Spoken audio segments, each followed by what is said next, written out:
యోబు గ్రంథం 31వ అధ్యాయం 40వ వచనంలో గోధుమలకు ప్రతిగా ముళ్ళును ఎవలకు ప్రతిగా కలుపును మొలుచునుగాక యోబు వాక్యములు ఇంతటితో సమాప్తములాయెను. మలాకీతో సమాప్తమైపోయింది, ప్రకటన గ్రంథంతో సమాప్తమైంది. అలా చెప్పినప్పుడు యోబు గ్రంథంలో కూడా ఇలా చెప్పబడింది. ఎందుకు ఇలాగా మరలా రాయబడ్డాయి? మిగిలిన అధ్యాయం రాయబడి ఉంది, సమాప్తం అయిపోయిందంటే ఇక రాయబడకూడదు కదా, ఎందుకు మరలా రాయబడ్డది? దీనికోసం నాకు పూర్తి వివరణ ఇవ్వగలరు అయ్యగారు?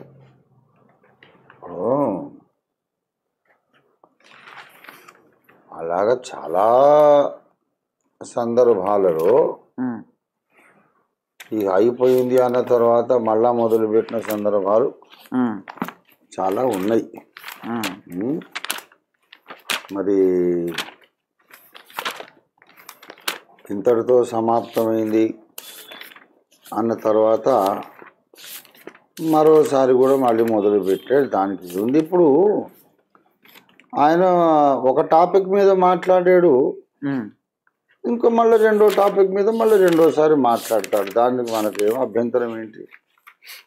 ఒకసారి సమాప్తమైందని మళ్ళీ మాట్లాడకూడదనే రూల్ ఏం లేదు కదా? ఏం లేదు కదా. ఇప్పుడు నేను ఆదివారం ఇంతటితో నేను ఈ వాక్యాన్ని ముగిస్తున్నాను అంటాను అని మళ్ళీ నెక్స్ట్ సండే మళ్ళీ వాక్యం చెప్పనా? చెప్తారు. లాస్ట్ సండే చెప్పారు కాబట్టి మీరు ఇప్పుడు మాట్లాడొద్దంటే ఎట్లాగా? నెక్స్ట్ మీటింగ్ ఉంటే అలా చెప్తారు. నెక్స్ట్ మీటింగ్ మళ్ళీ చెప్తాను.